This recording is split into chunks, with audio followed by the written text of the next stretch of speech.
evening. I'm Donna Bush with your CIGTV News Brief and weather forecast. Thank you, as always, for being here with us.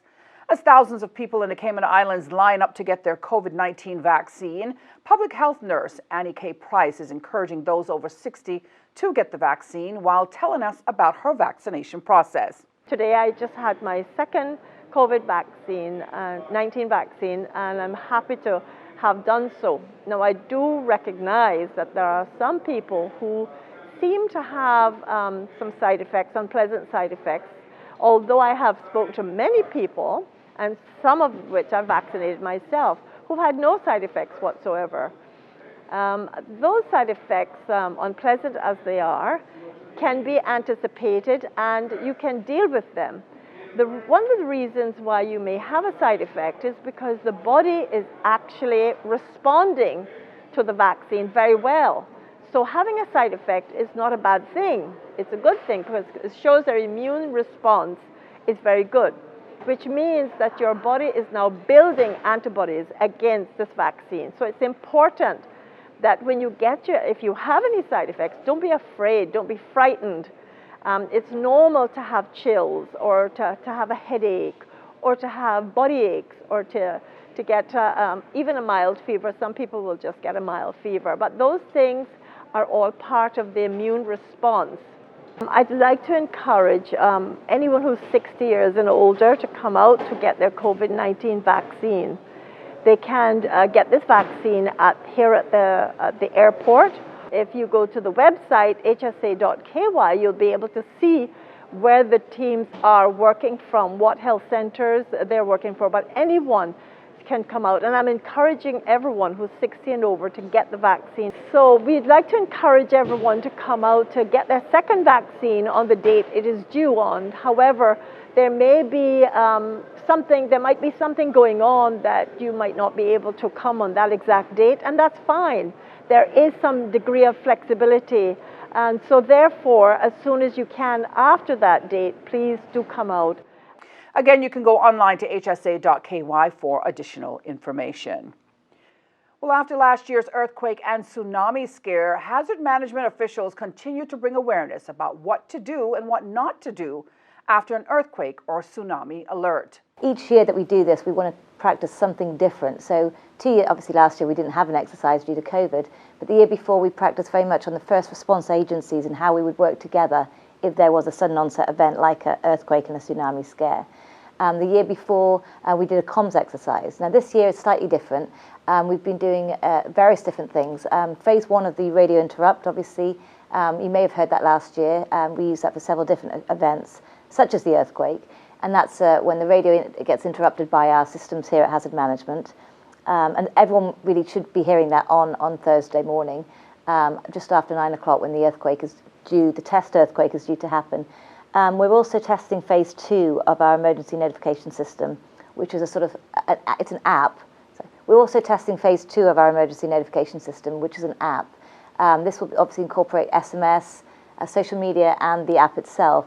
So we've got a test run. We've tested this a few times, but this is a bit more of a wider audience, members of the public as well as internal members of government and a variety of different CERT members and so forth. And the idea behind this is to test, one, that the infrastructure works, but also people can hear it, and we're going to obviously seek a lot of feedback to make sure that our app is as good to go as possible. We hope to roll the app out in Q3, just at the beginning of hurricane season, to make sure that's an effective app. Now again, that app would only ever be used in the incident of a real large-scale emergency where we need to notify the public very, very quickly. I think it's absolutely critical parents feel comfortable that their schools and their management as well as teachers know what to do in an earthquake and a tsunami. I mean, it's human nature that we'd all run down to a school, pick up our children, try and save our children's lives. But actually, you're not only putting yourself at risk. You're potentially, if there was a tsunami, emergency services can't get through because the traffic becomes such an issue. And I think last year was a great example of that. That so many people did go down to the schools to take their children out. We did see a very different response from different schools last year. For example, some we've been doing drills with, in particular, led a very good response, and again took the children to higher ground. And waited for the all clear from our officers. But then again, there were other schools that didn't perform in quite the same way, and we're really trying to encourage everyone to know what to do in response of a tsunami warning. Staff of HMCI have made dozens of presentations to public and private schools on island and are now asking schools, as you just heard, to think about how they would react and respond if the Cayman Islands is placed on a tsunami alert. Now, if schools wish to take part in the Carib Wave exercise, they can register online at www.tsunamizone.org/register. Taking a look at our forecast today, the high temperature reached 81 degrees, the low 72. We can expect partly cloudy skies, becoming cloudy at times with a 30% chance of passing showers. The winds are from the northeast at 20 to 25 knots with higher gusts. Now, seas are rough with wave heights of 7 to 9 feet. A marine warning is in effect for boat operators. Now, the synopsis calls for fresh to strong northeasterly winds and rough seas, which will continue across the Cayman Islands area for the next few days. It's all in association with a strong high-pressure system, which is over the southeastern United States. Additionally, cloudy conditions are also expected to linger in our area due to a stationary front, which is southeast of our area. Radar images show isolated showers in and around the Cayman Islands area, which are moving towards the west. Now, remember, the Weather Services app, CINWS, can be downloaded, or you can go to their website, weather.gov.ky, for the very latest forecast. That ends today's news brief here on CIG Television. I'm Donna Bush, wishing you a wonderful night and inviting you back here again tomorrow.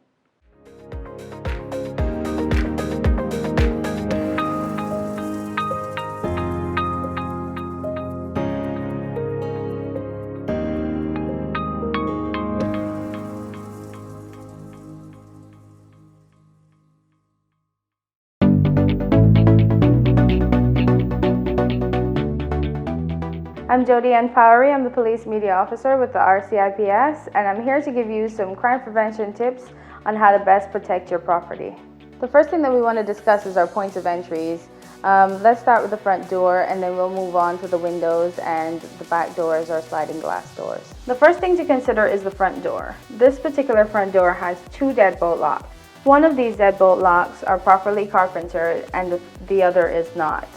When your door is properly locked, you'll hear a click at the end and the deadbolts are not able to move.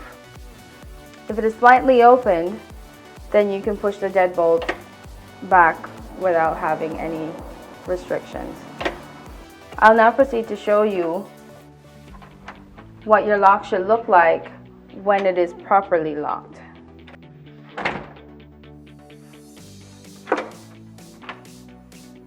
When it comes to your windows, you want to make sure that your window is locked all the way down, because even though the lock is on, if it's not all the way down, it can still be pried. The proper way to lock the window is to make sure that the window goes all the way down to the seal and then you pull across the lock. When you have a sliding glass door at home, you want to make sure that you have secondary locking devices in addition to the lock that comes with the door. One of those can be a simple piece of wood that's jamming the doorway.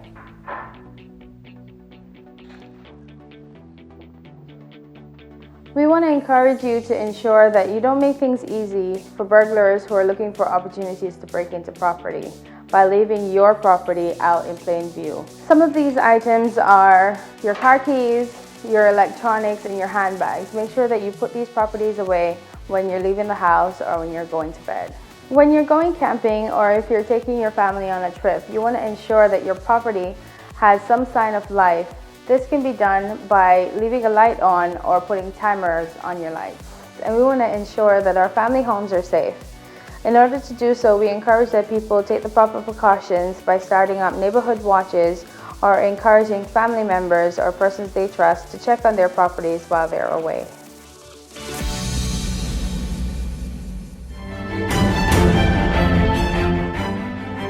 Join Donna Bush weekdays at 6 p.m. for the CIG TV News Update.